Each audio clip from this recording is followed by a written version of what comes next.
podcast, How Stories Shape and Change Our Lives. Thank you, friends, for joining us for part 2 of a 2-part series in conversation with writer and filmmaker Laura Lewis-Barr. We've been having an interesting conversation together about how each of us uses art in different ways to tell stories and to invite us into the magic of stories. And Laura's particular avenue of that is through filmmaking, through these short stop-motion films that she has made, of the content of which will be used for our upcoming online workshops, which I encourage any or all of you to come investigate and join if you'd like. At the end of the episode, I will give you all the contact information that you need to get connected with that if you would like to sign up for one of the online workshops that we're going to be doing here in the near future. So without further ado, let's jump right into part 2 of my conversation with writer and film director Laura Lewis-Barr.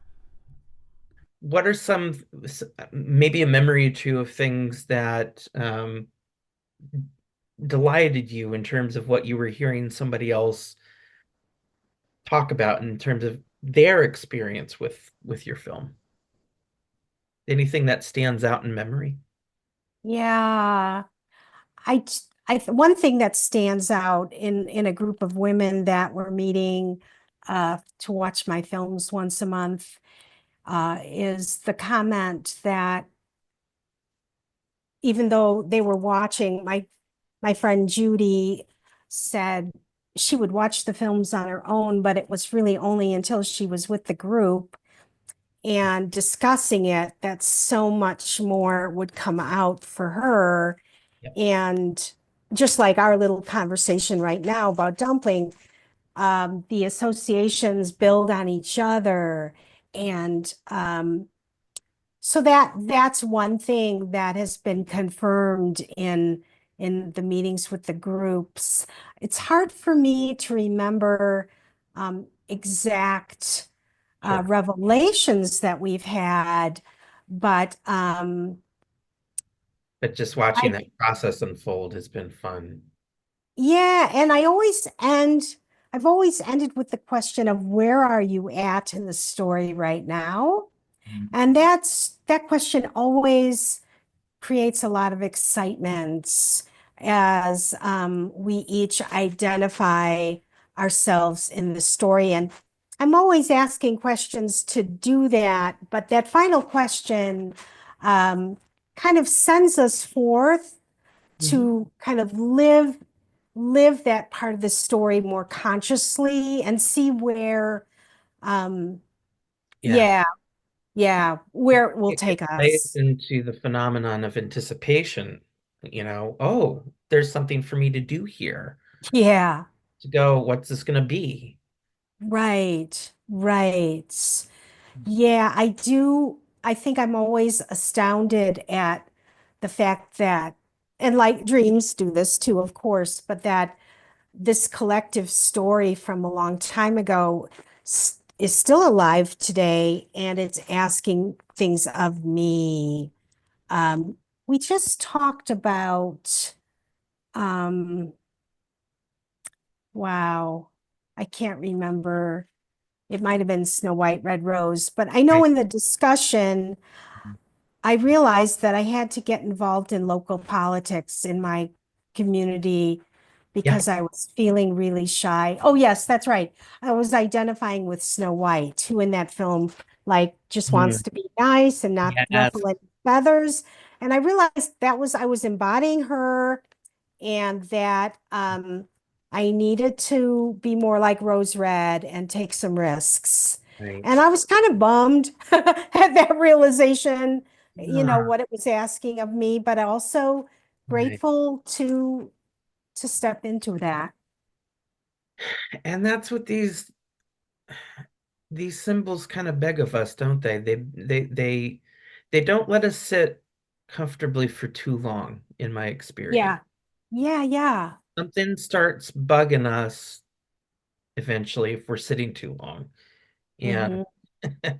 either pushing or pulling at us in some way. And it Mm-hmm. usually involves us having um, to cross our comfort zone lines, almost always. Yeah, Yeah. right. Mhm. Right. Yeah. I just produced my last podcast episode I did on the topic of apocalypsis, that Greek word Oh, that which yummy. we derive the modern word apocalypse from. And according to the Greek, it just simply means like revelation or Mm-hmm. unveiling. But it's not just like a cool new idea. It's something big is coming, and Mm-hmm. you you're going to have to deal with it, right? Mm-hmm. And Mm-hmm. well, I definitely think the world is in its own collective apocalypse right now, but I also know that we each go through our own individual ones at Mm-hmm. different times in our lives where something about our comfortable world isn't working anymore, or maybe Mm-hmm. it's falling apart, or maybe something just blew it apart, Yeah, the ashes, right? And then what right. do we do from there? Where do we go from there? And Right. what parts of us that have maybe lain hidden get to come out and Right. reveal themselves to us, perhaps, right? Right. And the sacred literature of the world, which I think fairy tales are a part of that sacred literature, they can guide us Abs- when we are lost in what you're describing. Yeah. I think was that is what myth and fairy tale have become for me.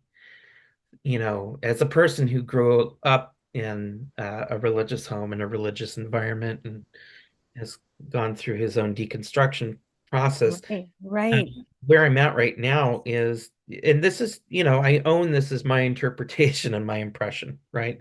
I'm knowing that plenty of people will disagree with me on this, but when I look at organized, institutionalized forms of religion, dogma, piety, those kinds of things, I recognize the inherent impulse, which is in all of us, to want to discover or feel or get to the bottom of more of the mystery.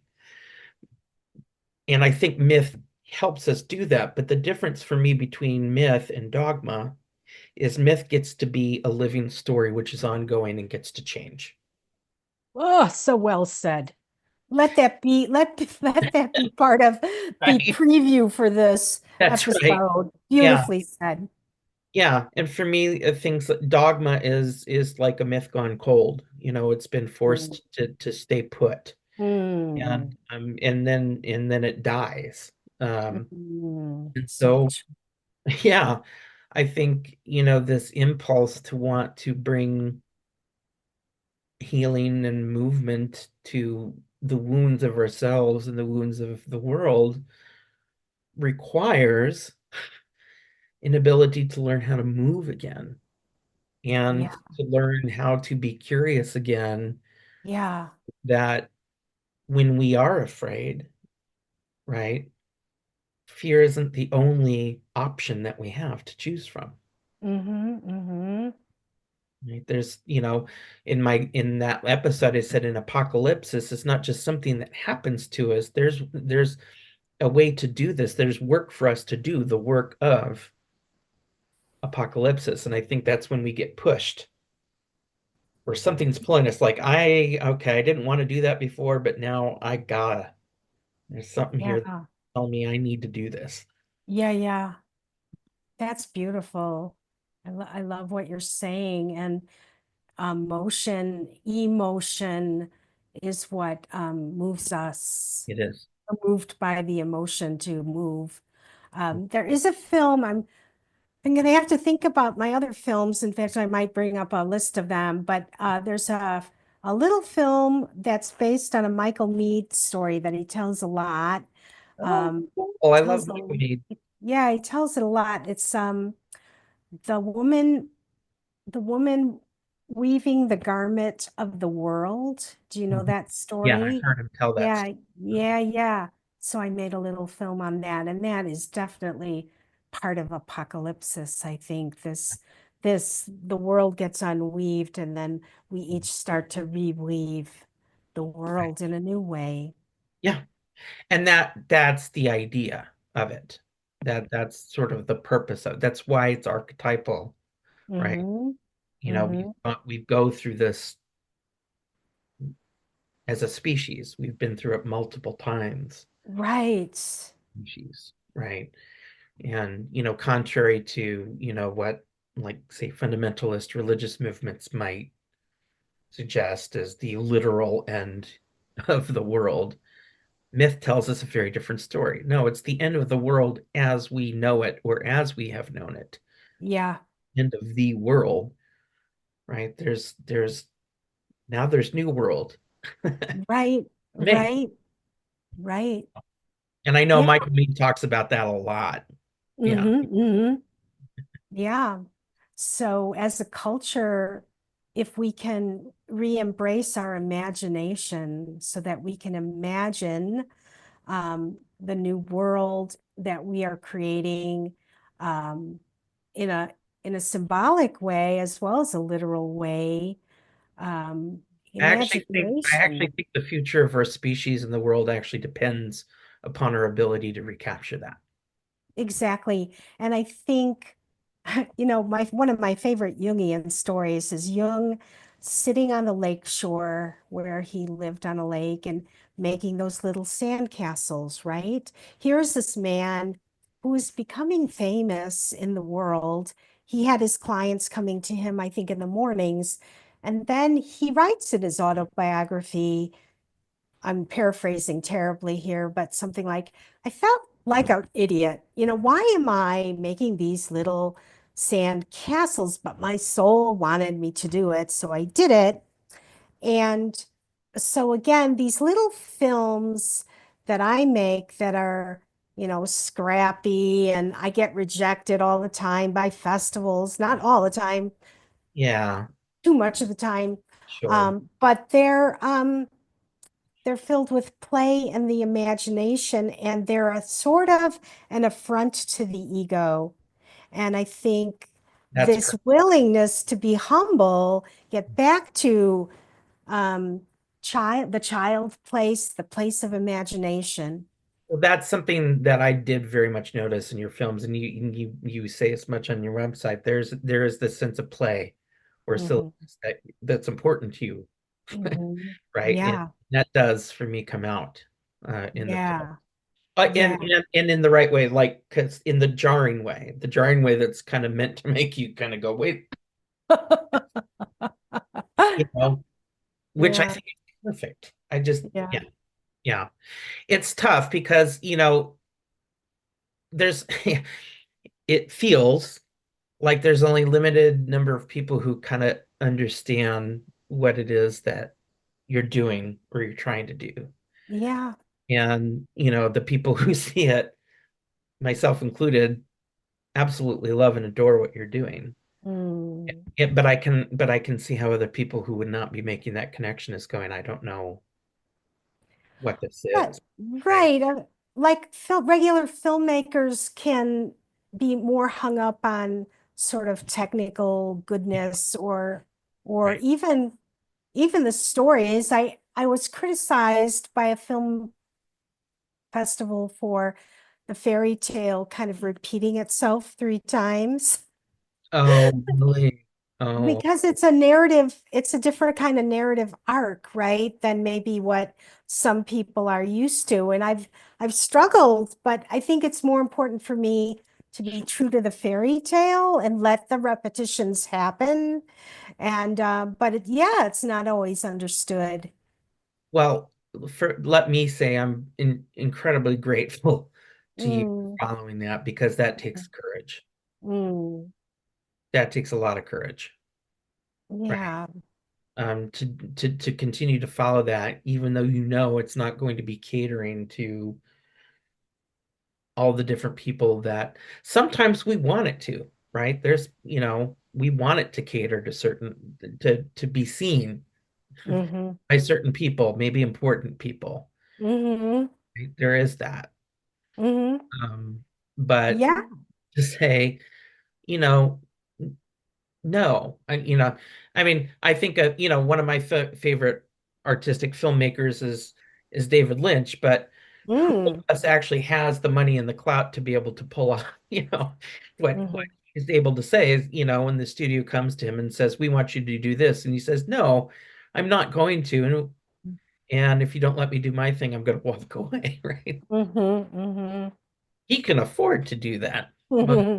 can't. Hmm. Hmm. God rest his soul, by the way. Yeah. Yeah. So I anyway, I don't want to get lost on the tangent there, but I really appreciate the courage and the conviction that you have in the films that you're making, the art that you're making. thank you. And I'm excited to kind of, be a person or a vessel that can help present more of that in my own small way. Oh, wow. Well, I'm very grateful for that. And I think, we live in a culture where time feels like there's never enough time. And to get people to watch even a 5 minute film can feel like a lift. Everyone's like, ah. But I have seen that when groups of people gather to watch these films, they leave having received something for their soul. So That's I right. will make that plug for what you are graciously offering to do because Yeah. I can do it, but it's really wonderful to have an outside person do it. Absolutely. And I'll give some more information at the end of this podcast about date. We're still kind of putting this together, trying to get some dates set up for some workshop stuff. And still for me personally, learning the art of marketing, which I'm still Yeah, it's hard. I know how to create pretty things, but selling and marketing, that's my big learning curve right now. But I'm excited to be a part of that, and I've got, I've got other workshops of my own that I've done, and I think this is a good point in my life, and I'm grateful for you to kind of be entering my life at this point through our mutual good friend Amy Farrell. Thank you. Yeah. Thank you, Amy. Um, and she and I did 3 episodes not too long ago on the Mm, divine feminine and the divine masculine. yeah. Wonderful. And so to kind of re-engage with this kind of workshop kind of work again. And for me, I have to admit it's a little bit of where you were at with, like, there's part of me that wants to stay safe and not put that out there quite yet, but Mm, there's another part of me that's saying no, it's time to move. mm, So I appreciate you kind of showing up at what seems like a pivotal moment in the mm. romantic career as well.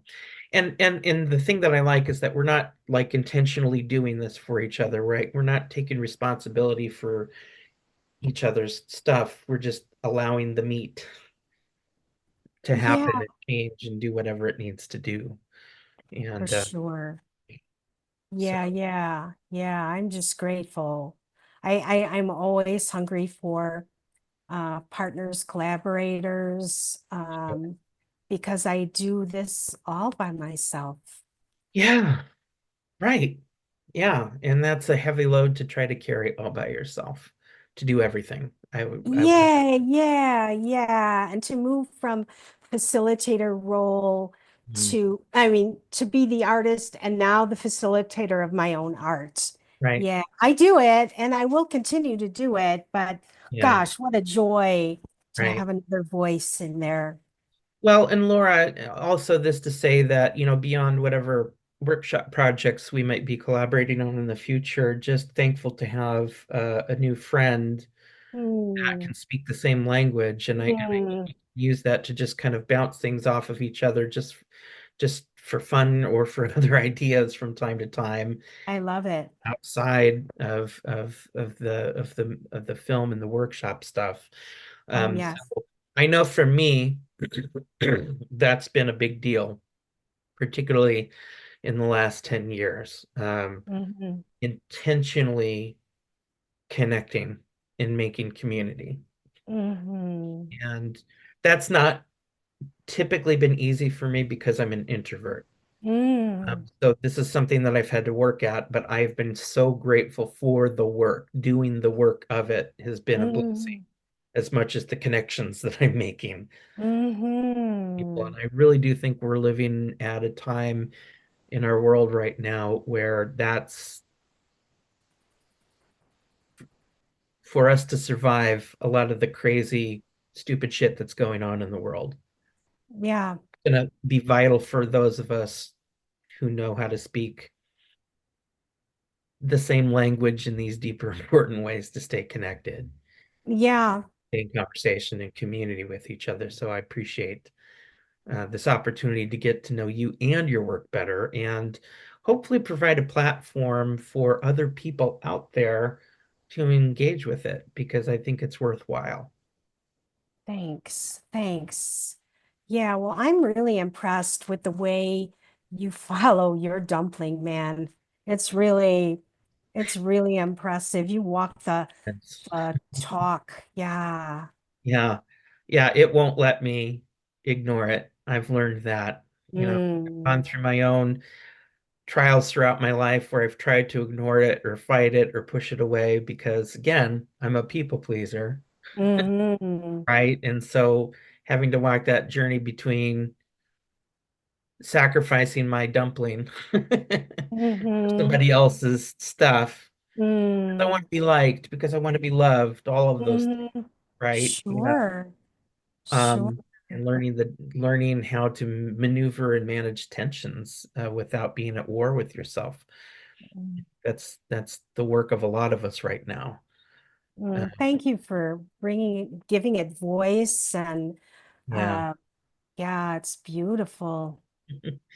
Well, thank you so much for spending this time with me, Laura. Again, this is our podcast episode. This is going to go out to other people. This is going to be a place where we're going to try to plug some of the upcoming workshops, which we're still in the process of putting together. And we'll remain in touch. And hey, it might be fun to do some other things like this in the future for topics that occur to either one of us that we want to talk about, and then let other people sort of eavesdrop in on our conversation from time to time. For sure. In addition to my own films, which are always fun to talk about, other films or television is always fun to talk about Oh and yeah. find those archetypal Mhm. resonances in the culture. Oh, I Yeah. could probably do that for all day long. All right. Put that on the list. That's Put that right. on the list. I love it. We could talk about Severance. We could talk about many Yeah. things. Oh, many things. Yes. Yeah. Very cool. Well, thank you again, Laura. Again, I will, after the recording here, I'm gonna kind of put out some additional information and ways that people can get connected with workshops. And you know, it's gonna be a little bit of trial and error, but that's okay. We're gonna try to be gracious with ourselves and Oh, of course. Yeah. learn from our mistakes, which is what good artists do. And Yes. right, and just Yes. and then just continue to listen to what the individual soul and the collective soul is asking of us pushing forward. So thank you for your time today. Thank you, Matt. So once again, thank you to Laura Lewis-Barr for taking the time to spend with me in some delightful conversation about storytelling. And once again, I just want to make you aware that I will be hosting a series of online workshops in the near future here that anybody can sign up for if you would like. For the moment, they are free workshops. So I want to make sure that you've got the information that you need to find us and sign up if you want. You can go through my own website, which is MatthewMarkel.com. That's MatthewMarkel.com, and click on the workshops page once you get into my website. And there you will find the information that you need to get registered, to get signed up if you'd like to do that. I also have links there to Laura's other websites and including her podcast channel. And you can find those, her websites. There's two of them. The first one is called thefilmshop.org, and the other one is called psychescinema.com. And that's the website where she posts her short films, which you can watch all of them for free on your own. But there's something different about coming together in a collective experience and having a conversation with each other about the imagery of these films and kind of what jumps out at us, and learning how to have that conversation together, which is exactly what these online workshops are designed to do. So please come explore and definitely explore Laura's work on her websites, on her podcast. Again, the name of that podcast, which I believe you can find on Spotify, is called The Laughing Mystics, an unorthodox journey through the liturgical year. So thanks again to everyone who continues to join us on this journey, on this podcast. I'm excited about where we're going, and I'm excited about having some other guests come and join us in the future.